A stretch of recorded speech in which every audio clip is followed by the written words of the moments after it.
good afternoon. You're watching Closing Trades on 80 Now. I'm Anisha Jain. With me is Aisha Faridi as well as Nikunj Danwar will join us on the show. And it's the big news coming in on the HDFC twins that's driving the markets higher. In fact, we managed to scale 18,800 on an intraday basis, a solid recovery of 60-70 points on an intraday basis, and that's because the HDFC twins have been doing the heavy lifting. The news of the effective date of the merger being July 1st is something which is helping those stocks. And remember, July 13th will be the date that HDFC Limited will cease to trade and will trade as HDFC Bank. So that's the big news that we are tracking, and that's taking the markets higher towards the closest towards the highest point of the trading session. Separately, we've also been tracking the news flow around the shift of the market holiday. We were all prepared for a holiday tomorrow, but no, that's not the case. It's going to happen on Thursday now, and that means that expiry has been advanced by a day. And tomorrow is that date of expiry coming in for the month of June. It's banks and broader markets which are outperforming today, so we are watching out for that space. And then, of course, real estate is one pack which is showing quite a bit of a gain. So whether it's a Lodha, DLF, Godrej Properties, all of these stocks are excited. And to add to that, even insurance companies continue to do quite well. HDFC Life, that's high by 5% today. And even ICICI Lombard is also trading high by 3 to 5%. So some of these pockets definitely showing signs of outperformance, Aisha. Well, yeah, they are. The Nifty is now scaled up thanks to the HDFC twins at the highest point in the day. 18,785 is where we're currently at, and that's an uptick of nearly about 0.5% is what we're seeing right now. And I say that is the high point of the day because we've been just so flat start of the week up until now. But a lot of stocks as well which are under focus, and securities, especially after that SEBI ban on adding new clients for about 2 years. Now the SAT has stayed the SEBI order on onboarding of new clients. So you are seeing that bit of relief actually kick in for IIFL securities. That stock holding up almost 6% as we speak. There's a CLSA note on Star Health as well, which we flagged off earlier today too. And they're maintaining a buy with a target price of 700 rupees per share on this one. They're targeting an over 20% premium growth and about 1 million an agent base, and which they feel is going to act positively for this one. AB Capital, you heard it first on ET Now. The QIP has been opened, the floor price at 175.99, and they're looking to raise about 1,750 crore rupees. That stock, of course, is on a tear. In fact, one of the top F&O gainers as well today. But let's welcome on board our chartist. We've got Naresh Mirani joining in on the show right now. Naresh, thanks to the HDFC Group stocks, which are doing the heavy lifting right now, we made it to 18,785 on the futures, a truncated week. Now it's not tomorrow, but day after, which is the trading off. How are you mapping the Nifty move from here? So the Nifty move still looks the same, wherein the bias is positive till the time we hold that 18,600 mark. Now, what is the next level to watch out for is 18,900. If we can cross about 18,900 and get into a new all-time high with momentum and at least a couple of heavyweights doing the heavy lifting, then we get into a much higher move. So overall, now we'll be watching out for 18,900. HDFC Bank has moved up today, but 1,700 is a major resistance for the stock. If it can sustain 1,700, that would put a say little bit of a support to the Nifty and the Bank Nifty. So watching out for stock specific as well as Nifty to cross 18,900 to take a fresh call, or below 18,600. Till that point of time, it remains a stock specific market. Be a stock specific market. Nikunj, so what's your view as far as the HDFC group goes? Fire today under all of them: HDFC Bank, Limited, Life. Look, what were the concerns for the market? Concern number one was the exact date, because it's only closer to the event you would actually see the stock will get repriced. Repriced in terms of what will happen to the, see, it's an institutional dominated stock, and it's an institutional dominated stock. The timing is very important because that's how institutional investors will manage their books. So for example, the local DIs, they will have to balance it out, and they'll have to bring the threshold limit to 10%, because SEBI has only given them a 3-month time window to keep the combined weightage. The combined weightage should not exceed 10%. Similarly, on the MSCI front, now that the date clarity has come through, they will also be coming out with some changes. So why has the stock reacted? I mean, why should a stock react to just the one date? The reason why the stock is reacting to that one date is because you pretty much know that what will be the period in which the institutional books will have to adjust, where the weightages would be increased, where the weightages would be maintained, and what kind of selling would happen. On the global front, such HDFC Limited and HDFC Bank are global FI dominated stock. Their ownership is more than 70%. I don't think there is a concern. But what we understand is that domestic institutional investors are good old TIIs, हमारे local mutual fund. They will have to sell the combined stock worth 5,000 crore in next 3 months. That's not a tall order, but that is something which had become an irritant. But that I think now markets know that how the time frame will move and how the stock would move. And once you are so close to the merger, it's like saying that the setting on the table is ready, wedding cards have been printed, now the marriage day has been come. So you get excited as a family when there's something new happening in the family. I think that's the same The factor. family is mighty excited. HDFC Life is up 5%.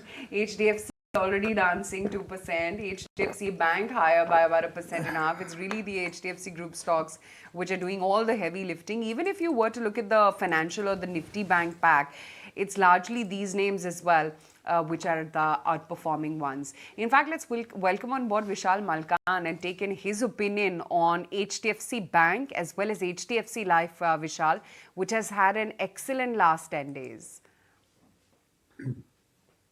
I think they are having a great day, all the stocks, and thanks to them, we have a green tick on the Nifty as well as Bank Nifty, which were moving sideways and now looks very positive on the sector. But I would still look at this as maybe like a date-based or an event-based movement and focus on other stocks which are already in momentum and they are getting the boost today thanks to HDFC. So I'll go for other stocks apart from this HDFC gang. Vishal, do you think today's push in HDFC Bank is good enough to take Nifty to a new high? Yes, I think so, because earlier also I mentioned is that Nifty and Bank Nifty, what we are seeing in the last few days is what we call in technical analysis called time correction. And usually we are looking for price correction, which everybody is waiting since last so many days that every time we see a red candle, we see that, okay, now it's going to go down. But we are experiencing something called time correction. And I think this HDFC move is a fantastic catalyst to take the Nifty in the new zone and finally make that new high, which we are all waiting for. Naresh, should we continue to focus only on the banking and HDFC Bank connection, or it's time to move on and talk about other stocks? You think we need to stay with it? So the reason we need to stay with it is because it is 15-17% generally the weight out of the Nifty as well as 25% on the Bank Nifty. We need to see whether post this announcement it can cross 1700. Now 1700, 1730 was the price on the day merger got announced, and we have still not gone back to those prices. We went back a few weeks back and we again corrected from those levels. So the point here to see is whether all this announcements leads to a 1700, 1730 break. If that happens, it can itself give a fillip to the Nifty. So for now, we are still away from that. But one thing is clear that the timeline is getting over and the effects would be visible over the next, say, 2 to 4 weeks. So in this case, the view is if we cross 1700, 1730, it can be a game changer for the index. What is interesting about today's market action are consumer tech and fintech. Zomato scales higher, Paytm scales higher. Policy Bazaar has gone to 700 already. And Naresh, this is where I at least thought in the morning or last couple of days that they were becoming Humpty Dumpty. But guess what? They are adding more weight. I mean, they are not Humpty Dumpty.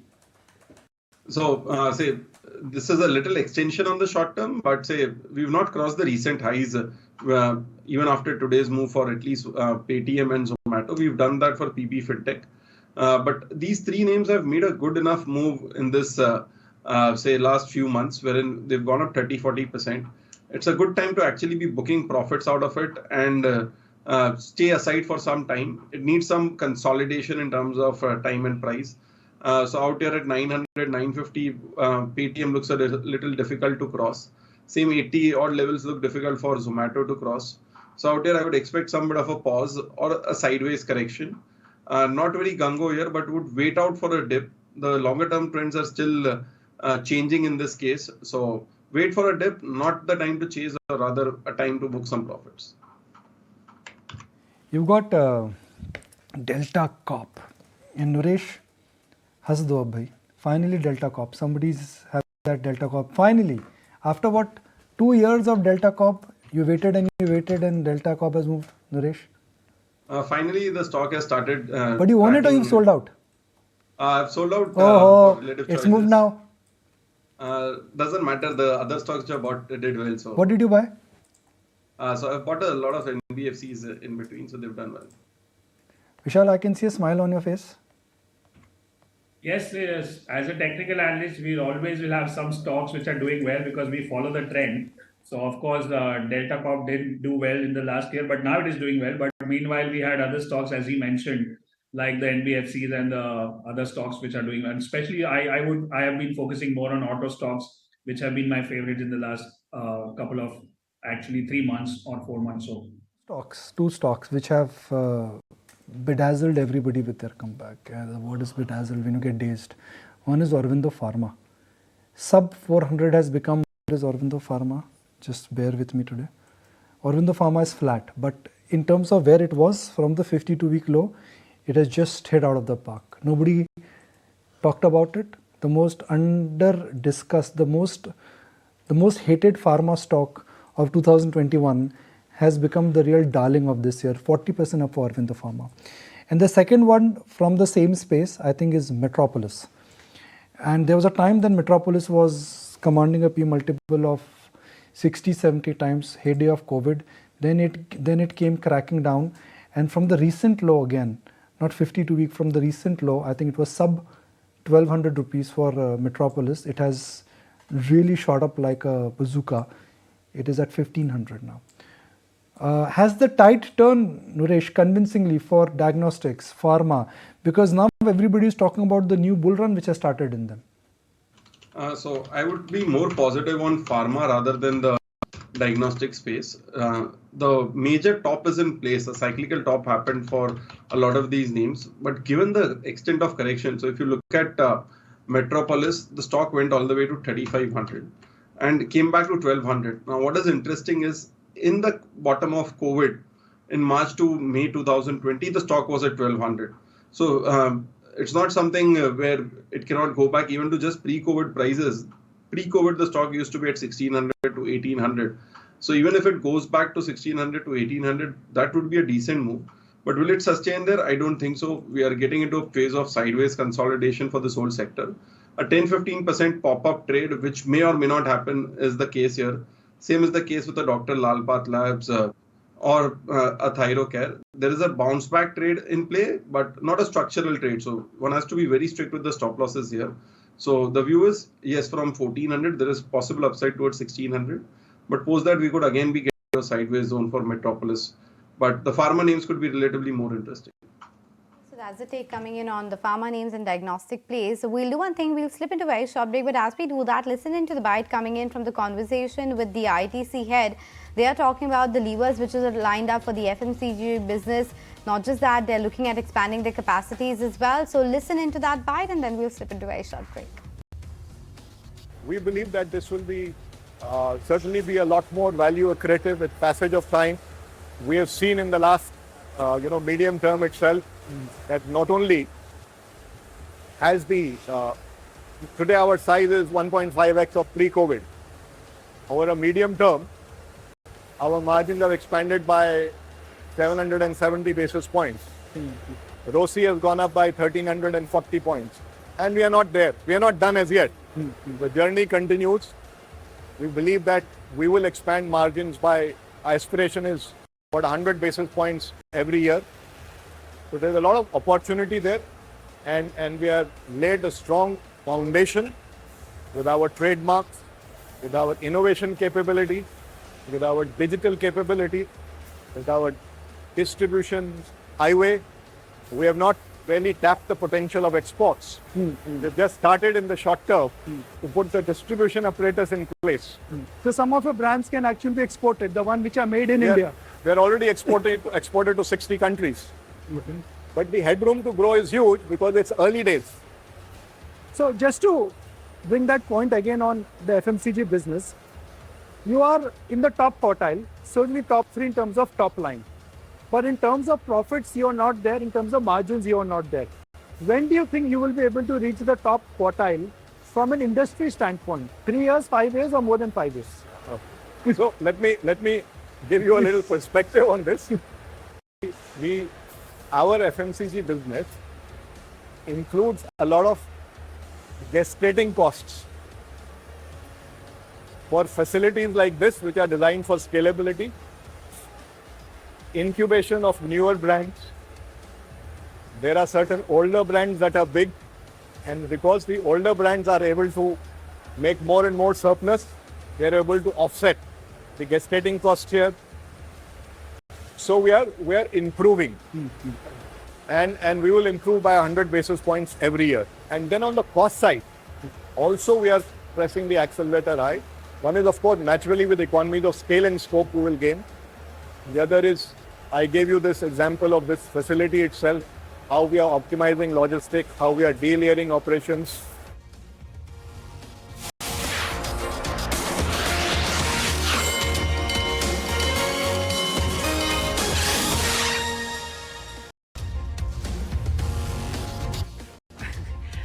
Right.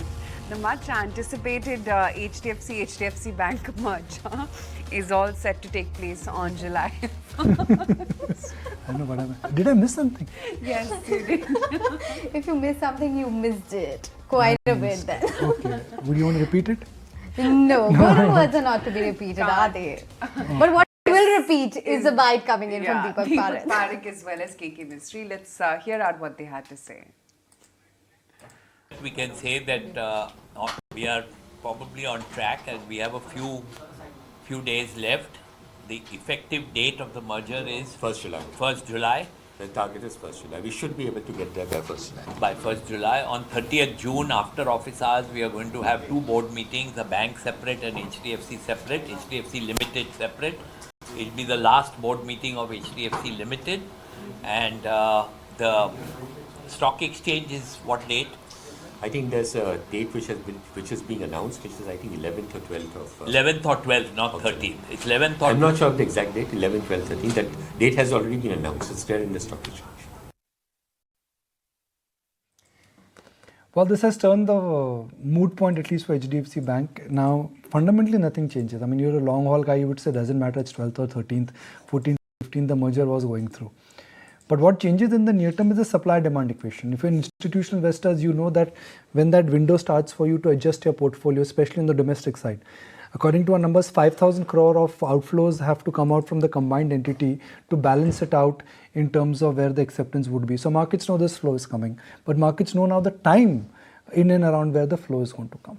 So that, I think, is the new addition, if you ask me. The other addition is the impact on LTI Mindtree, and that is what we are flashing, because once HDFC Limited goes out of the picture, which is the one which will come into the Nifty, and that is likely to be the candidate LTI Mindtree. We of course know that it's already Why the would it fifth come out largest. of Nifty? As in HDFC will get merged into HDFC Bank. It will be one share then. Yeah, but the weightage can go higher. See, SEBI is saying but that... they can add one more number to it, right? Yeah, There's a pack of 50, right? Now It won't be 50, one 49 is stocks. Yeah. It has to be So one 15 stock count. will get added. So And it could be LTI will LTI qualify. Mindtree because... Really? Yeah, because it's already the fifth largest IT company, right? Tech Mahindra is much lower in terms of their market capitalization. And when that merger also was announced, this was the expectation that it will become part of those top 5 and of course part of Nifty as well. And now the case becomes stronger because there'll be a space which will be created, and that will have an impact in terms of the inflows that can come. Nuvama has written a note wherein they believe that it's the most likely inclusion candidate, and the inflows could be to the tune of $150–160 million, and that's the reason you're seeing that spike, You Nikunj. know how you have to connect the dots sometimes. Yeah. I really didn't think about it. That okay, एक seat खाली हो गई है. Yeah, actually. एक seat खाली हो गई है. Who gets that seat right now? Okay. Jitendra Arora joins us, Executive Vice President at ICICI Prudential Life Insurance Company. Jitendra, good afternoon. Thank you for joining us. What do you make of the current market setup? Do you think best part of the gains, both technically and fundamentally, they are behind us, or this rally has a long way to go? Good afternoon, Nikunj. So again, a lot depends on what horizon are you looking at markets with. So if you are a trader perhaps and looking at returns from a 15 days to 30 days perspective, I guess you should take money off the table. But if you're a long-term investor, you believe in the India story, which we definitely do believe in, I guess it's still a very healthy market and an interesting market to stay invested, and perhaps keep deploying money to use in the equity markets for a long-term horizon. There is a Kotak report which came in the morning and which talks about the margin of the safety for the market is missing, and we are not far away from what could be called as long-term averages. And every time we've gone above the long-term averages, the medium to near-term returns, they get compromised. Would you think that we are reaching that juncture where one needs to be patient and return expectations need to be hunkered down? So when you're saying that return expectations, again, Nikunj, I'll come back to the horizon over which. So if you think that over next 12 months, perhaps our return expectations need to be anchored down, maybe you are right. But I'm not looking at India as a market to stay invested for, like, let's say, next 12 months only. I believe India's potential is way higher, and I think we can easily be a market which can continue to deliver double-digit returns over a decade and even a couple of decades. So that's the opportunity you are looking at. Now, you want to try and time this by buying 4 or 5% lower in next 3 months. Sure, you can try and do that. But come to think about it, over a longer period of time, how much difference does it make to your overall return realization? Perhaps nothing. 3% higher is what the Nifty has done. In hindsight, if I look at the Nifty, we may talk about 15% up from the recent low for the Bank Nifty, 10% plus for the Nifty from the recent low. But on a YTD basis, you've just hugged on to a flat line. When Nasdaq's come back, S&P's come back, you are actually not doing exceptionally well in terms of where the market positioning is and where you've actually had the start to the year. You slipped because of high inflation. You slipped because of FI outflows. Thankfully, they become inflows now. Jitendra, what is your view on banks? Some would argue that best of the gains in banks are behind us because NIMs will peak out, credit offtake, the base effect would kick in. Is it a good time to still remain overweight on banks? We really like large banks as a space, Nikunj, as a house, because we still believe, given our credit to GDP ratio, which still remains fairly low if we compare to a lot of other places, and the opportunity size for banking sector to grow is immense. Yes, you're right that what may happen is that for next 12 months, perhaps NIMs may come off a little bit compared to where they were in terms of an exit in Q4 FY23. But the fact is that this sector, we see it as a compounder over a longer period of time, especially some of the large banks, which are quality franchises, which have a good track record of execution and delivery over a longer period of time. And then if I just put valuations on top of it, tell me how many sectors you'll have which will be available to you, which generate ROEs of excess of 16-17% and still are available to you at PEs which are around 15 to 20 times on an average in the Indian market. Is it a good time to be a contra buyer in IT? Nobody likes it. Nobody thinks that the turn is around the corner. From a 12-month perspective, yes, you should start adding. Though, if you want, you can perhaps wait out the results for this quarter because we are not expecting any kind of significant pickup. And on the margin, we may see some kind of slowdown in the sector as a whole. So given that, you can try and time it over next few months. But yes, as a long-term investor, I'll start nibbling into IT as a sector. So that's a take coming in as far as some of those sectors are concerned. But Jitendra, what's your take is regarding IT at this point of time? I just discussed that. Sorry, I beg your pardon. I was just looking at those Wipro stocks and I got confused with that. But nonetheless, about the real estate vertical, because that's one space which is seeing quite a bit of up move today, whether it's a DLF, Macrotech, etc. Do you think there's a certain pocket of these names which are doing better, or across the board you see a secular trend? So real estate, what we are witnessing is obviously some of the demand uplift which came post-COVID. And this is still one of the few sectors which remains a very highly unorganized sector. So for the players in the organized sector, there's a huge potential for growth. And I believe that's what attracts some of the long-term investors towards this sector. This space, Jiten, which has really come about is the entire insurance space. Of course, HDFC Life is seeing renewed vigor today. I don't know why. It's an HDFC group thing ever since the merger date got out. But some of these stocks have made a remarkable recovery from those budget time lows. What is your own sense on whether or not they make for a good investment bet?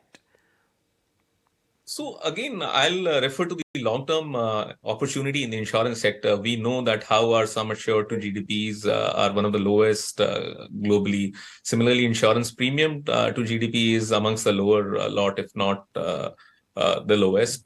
So from that perspective, the opportunity to grow remains huge for all the insurance players.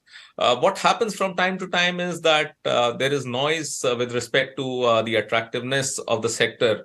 And that's what drives short-term behavior. So we've seen that on budget days, some of these stocks were like hammered by 10 to 15%.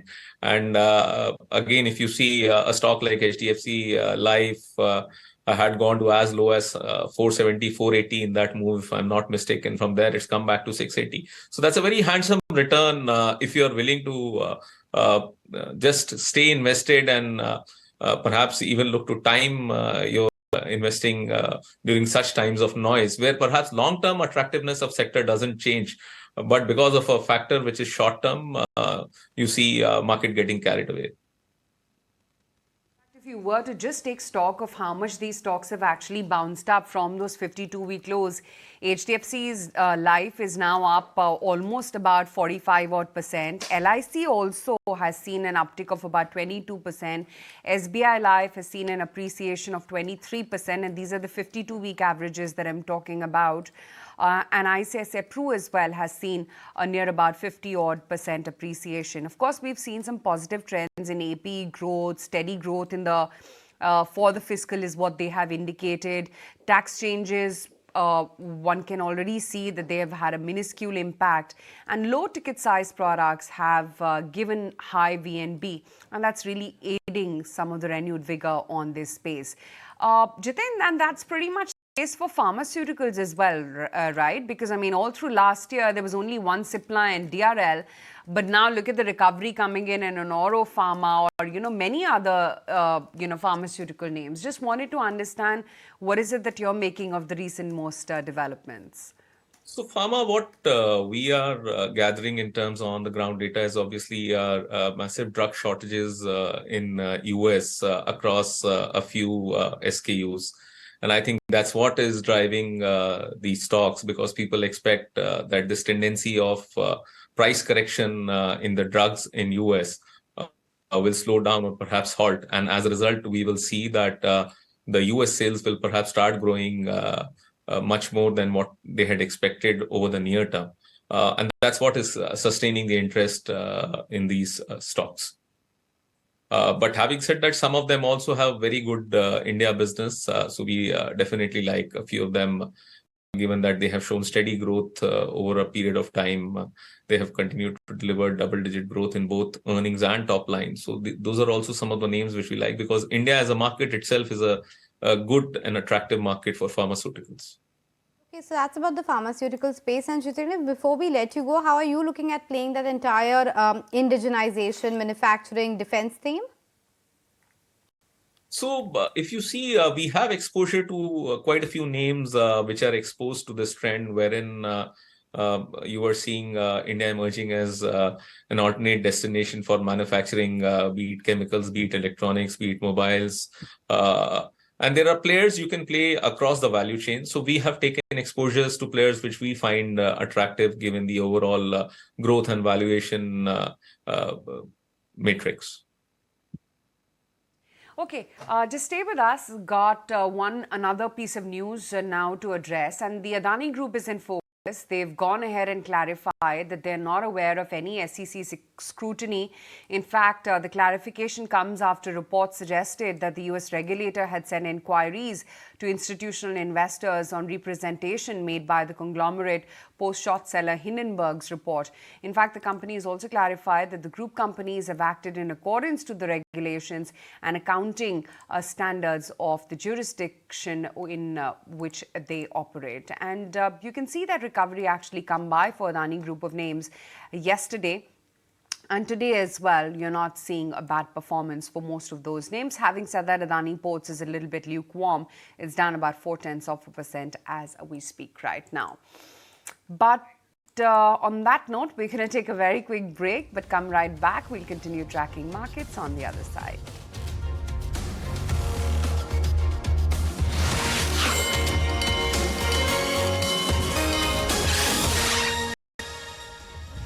the impact of the HDFC merger news and the clarification on the date is not only having an impact on the market, which is now comfortably above 18,800, and the rest of the HDFC group companies like Limited as well as Life, but it's also having a ripple effect on the likes of LTI Mindtree.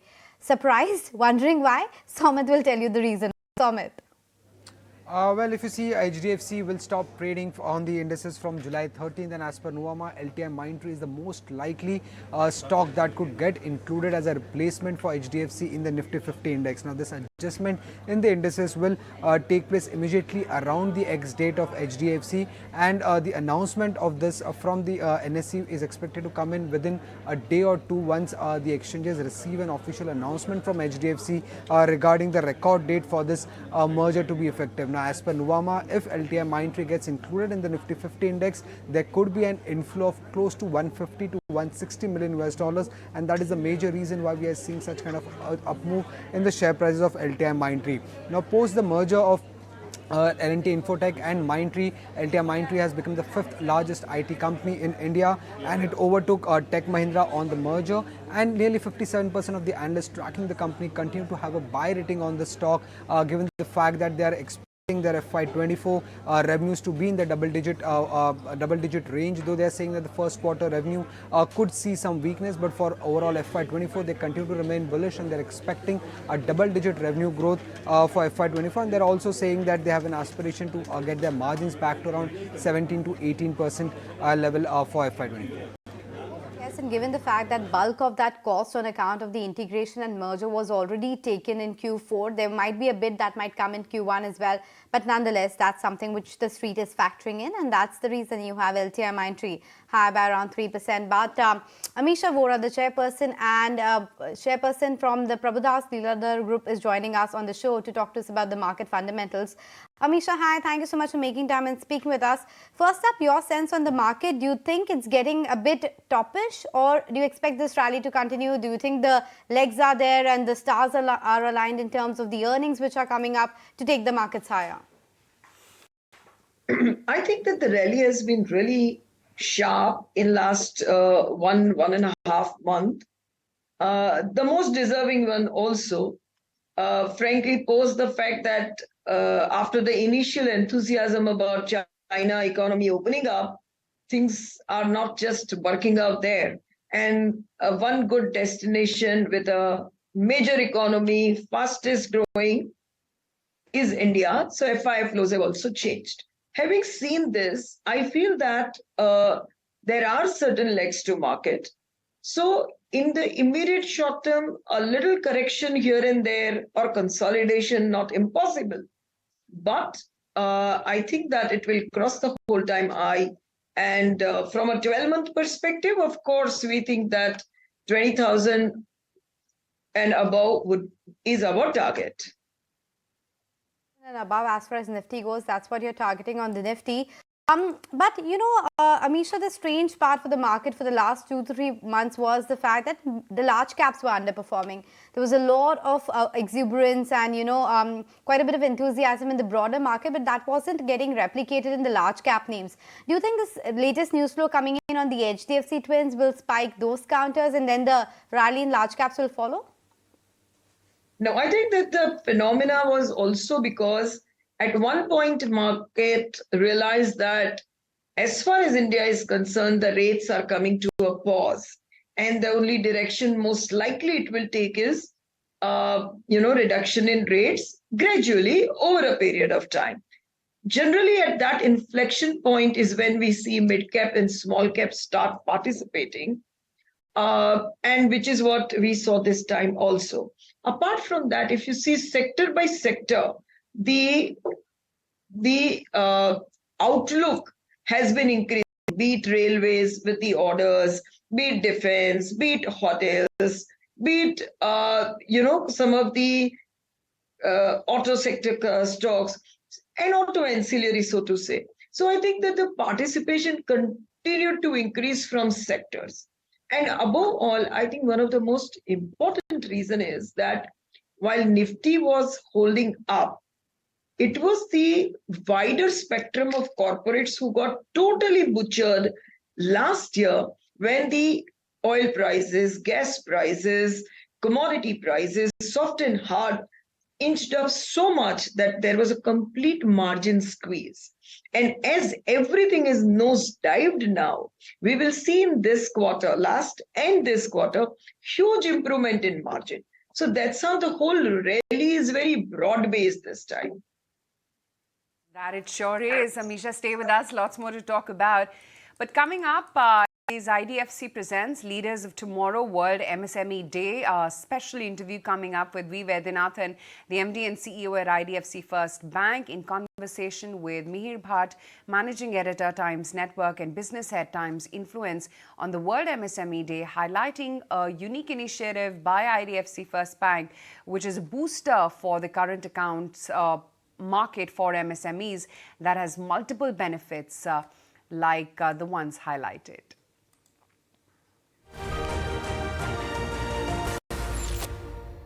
It's World MSME Day. Are you going to, are you looking at launching some new initiatives, maybe to focus on this category more specifically and otherwise to support businesses? As you know, we like the segment a lot, and we're given close to... I love your passion about this segment. We've given 30 million loans. Our whole company in the past has been created through this segment. Our bank today is financing that. Out of our 1,20,000 crores, probably 50% of that is this credit, right? And they're doing very well. So we have introduced a really special product whereby we tell the small entrepreneur, MSME, we put the category of MSME. It's a special offer for MSMEs only. In MSME, we are saying your MSME open current account with the bank. Up to 2 lakhs, we'll keep in current account. But supposing you have 20 lakhs, 18 lakhs will make an FD out of it. Automatically. Automatically. You don't have to call. It will happen automatically. You can sleep in peace. Now, that 18 lakhs will start earning you 7.25% rate of interest because we'll convert it over 1 year FD. Oh. So on 2 lakhs, you get 0. On 18 lakhs, you'll get 7.25. Now, supposing you issue a check for, say, 1 lakh rupees, we will pay the check out of your current account. We won't touch the FD. So that reserved amount of 2 lakh will be used? Will be used. Yeah, okay. Even if you cut out a check of 2 lakh rupees, we'll pay in the current account. We'll not touch the FD. We'll not say you have to keep minimum current account. And for this entire exclusive conversation on World MSME Day, tune in to the Leaders of Tomorrow at 3:30 p.m. and 10:30 p.m. tonight, only on ET Now. Let's move on and let's address what's happening within the HDFC group of stocks. HDFC Life, it just had a block deal as well a short while back. That stock has spiked up nearly about 5% on futures. HDFC is scaling up a new peak of almost about a 2% gain intraday, and HDFC Bank as well higher in excess of 1.5% as we speak right now. Amisha, this all comes in the backdrop of the merger date getting announced. And, you know, this is going to be a combined entity come next month. I just wanted to understand whether you think the big, or rather the major part of the overhang on the merger uncertainties is now behind us. And, you know, the stock price clearly seems to be reflecting that.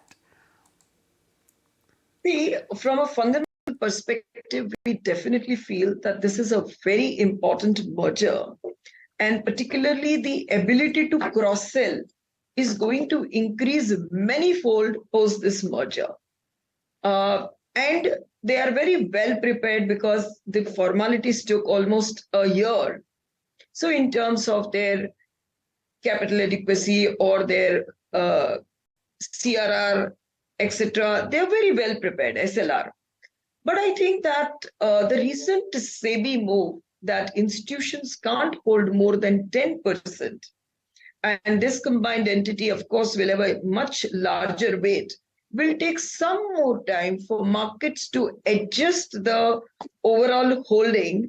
And once that is stabilized, I think that will be the time by when the merger synergies will also start reflecting in. So from a medium-term perspective, 2 to 3 years perspective, I think it will do exceedingly well. But for the short term, I think that one needs to see how mutual fund holdings are getting adjusted. That cap coming in for mutual funds will definitely have a bit of an impact. As per some of the calculations, it could trigger the changes to the tune of 5,000 crore worth of holdings on the HDFC twins. But from the HDFC group, it's HDFC Life which is buzzing around today. We just flagged it off high by around 5%. And those cross-selling opportunity that Amisha also was talking about is something that we discussed with the management of HDFC Life just a couple of days ago, wherein Ms. Pidalkar was talking about how the cross counter share is likely to go up to 70% versus 55%. So listen in to that bite coming in. Yes, there will always be pressures on margins, but we have to eke efficiencies out of our existing business and our back book to be able to fund some of that. If the tax change had not happened, the margins would have gone up. No question about it. Given that the tax change has happened and it is taking a little bit more time, while HDFC Life has fared in the first 2 months 2x or 3x depending on versus private sector or overall industry. We have fared on every metric, whether it is in terms of new business growth, whether it's in terms of group growth, or whether it's in terms of number of policies or even protection. We have done well versus sector. However, it is lower than the typical run rate. However, we are carrying the costs of a full-fledged run rate of typically maybe 17-18%. So against that, we are trending as of now at, like I've guided, somewhere around mid-teens. So naturally, there will be pressure on margins only because of the removal of taxation.